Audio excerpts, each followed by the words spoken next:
안녕하세요. 돌쇠 뉴스 시작합니다. 13일 프레지던트에 올라온 칼럼인데요. 제목은 일본 엔화는 곧 휴지 조각이 된다. 최근 반년 사이에 5조엔 넘는 자산 가치를 잃은 일본은행이 채무 초과로 무너지는 날입니다. 일본의 한 경제 전문가가 일본 엔화가 휴지 조각이 되는 이유를 조목조목 설명한 칼럼인데요.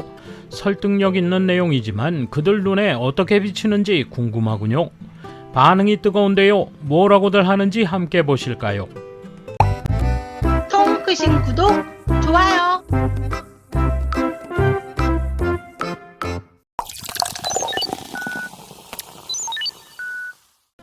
일본 경제는 앞으로 어떻게 될 것인가? 모건은행 전 일본 대표 후지마키 켄시 씨는 정부나 일본은행에 엔저를 멈출 방법은 없다. 곧 엔화는 휴지 조각이 될 우려가 크다. 지금의 엔을 달러 자산으로 바꾸는 편이 좋다라고 한다. 반년 만에 5조엔 넘는 자산가치 잃은 일본은행. 일본은행이 11월 28일 발표한 4, 9월기 결산에 따르면 보유 국채를 시가로 평가하면 8,749억엔의 평가 손실이 발생했다. 일본은행은 필사적인 오퍼로 장기 금리 상승을 막아왔다. 9월 말에는 어떻게든 평가 손실 발생을 피할 수 있을까라고 생각했지만 무리였던 것 같다. 이 보도를 보고 수수께끼라 생각했다. 즉 드디어 일본은행이 무너지고 엔이 휴지 조각이 되는 최종 단계에 돌입했나라는 생각이다. 3월 말 4조 3,734억 엔의 평가이익이 있었으니 일본은행은 최근 6개월 사이에 5조 2,483억 엔이나 자산가치를 잃은 셈이다. 미국에서는 하룻밤에 일어날 법한 단 0.058%의 금리 상승으로 이처럼 거액의 자산가치를 잃은 것이다. 일본과 마찬가지로 지난해 마이너스권에 있던 독일의 10년 국채금리는 지난해 12월 2.31%포인트나 상승했다. 일본에서 비슷한 금리 상승이 일어나면 일본은행은 터무니없는 평가 손해를 떠안게 된다. 일본은행 신용 흔들리면 가난과 증세 지옥이. 일본은행의 채무 초과가 왜 큰 문제인가?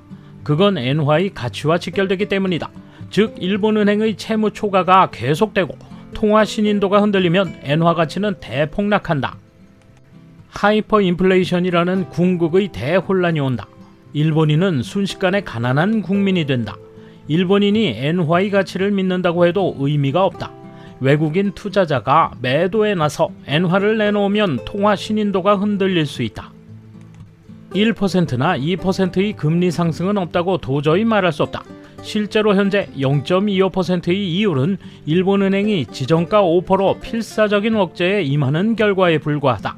장기 금리는 중앙은행이나 국가가 언제까지나 억제할 수 있는 것이 아니다. 세계에서 통하지 않는 일본은행의 변명.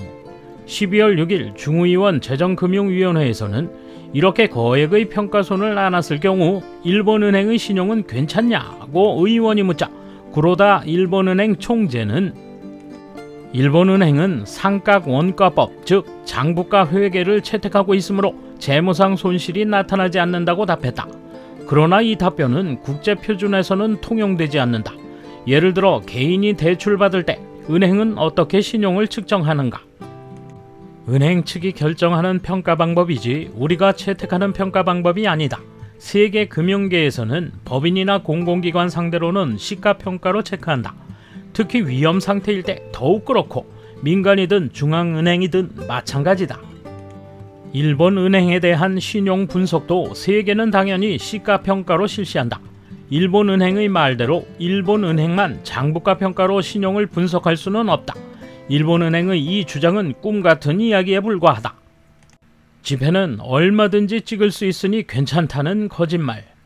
신용이 떨어지면 거래 한도가 깎이고 최악의 경우 폐지된다.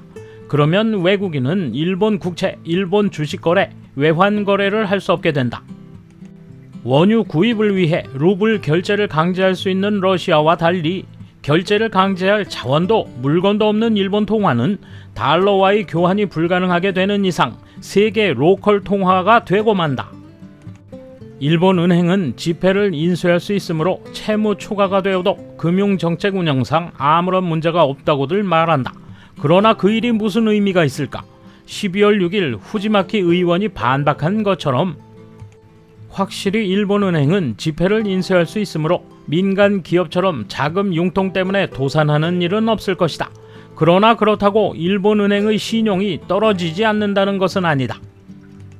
지폐를 너무 찍어 신용 유지가 어렵다. 의회 답변에서 구로다 총재는 금 본위제 때는 금이 지폐의 신용을 담보했지만 관리통화제도의 현재는 중앙은행이 신뢰할 만한 금융정책을 펴야 담보된다고 답변했다. 그러나 계속 방어하기만 하면 중앙은행의 신용이 유지되는 것은 아니다. 중앙은행의 신용이 한번 상실되면 국가통화라 해도 받아들여지지 않는다.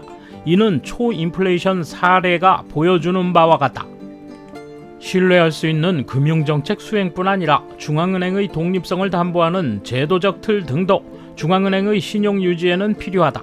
아베 전 총리가 일본은행은 정부의 자회사라고 공언했지만 지난 10년 사이 상황은 크게 달라진 것이다.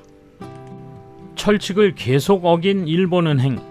게다가 총재, 부총재가 말하는 것은 일본은행 재무가 건전하다면 이라는 대전제가 지켜질 때의 얘기다. 내가 은행원 시절에 철칙이 한 가지 있었다. 일본은행이 통화 안정을 위해 가격을 하락시켜 채무 초과가 될 만한 금융상품을 보유하면 안 된다라는 것이었다. 그래서 약소거음이나 국채도 3개월 물까지만 보유하고 있었다. 채무 초과란 민간으로 치면 파산이다. 중앙은행이 신용을 잃는 최고의 상황. 예를 들어 타국 중앙은행이 거대한 평가손을 안고 있을 때 당신은 그 중앙은행 발행 통화를 보유할 것인가? 나라면 절대 안 할 것이다. 전 세계인이 볼 때 그 중앙은행이 발행하는 통화의 가치가 언제 사라질지 모르기 때문이다. 인플레이션도 엔화 약세도 멈출 수 없는 이유.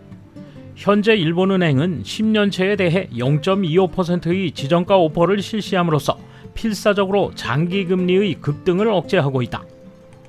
정부가 물가 대책에 안간힘을 쓰고 있는데 정작 물가 대책의 최전선에 서야 할 일본은행이 외면하고 있는 것은 너무나 기이한 상황이다.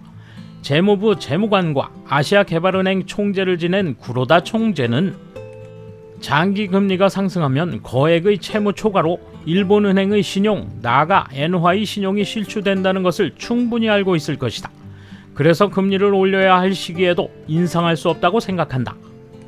마사스미 부총재는 비록 일본은행이 채무 초과가 되더라도 일본은행은 구조상 통화 발행 이익이 나는 구조로 돼 있어서 채무 초과는 오랫동안 지속되지 않는다고 말했다. 이 또한 거짓말이다. 대부분 통화 발행 이익인 일본은행의 순이익은 평상시에 매년 1조 엔에서 3조 엔 정도에 지나지 않는다. 연준처럼 매년 거액의 이자 수입이 있는 것도 아니다. 2%의 금리 상승으로 평가 손해가 난다면 손해 해소에 몇 년 걸릴까? 앞으로 물가가 상승해 일본은행이 단기 금리를 인상할 수밖에 없게 되면 손해가 줄줄 새게 된다. 그것도 거액으로 말이다. 2%의 금리 상승으로 52.7조 엔이나 되는 평가손을 순이익으로 메울 얘기가 아니다. 하편에 계속됩니다. 이번 소식은 여기까지입니다. 시청해주셔서 감사합니다. 돌쇠처럼 오직하게, 만인처럼 화끈하게.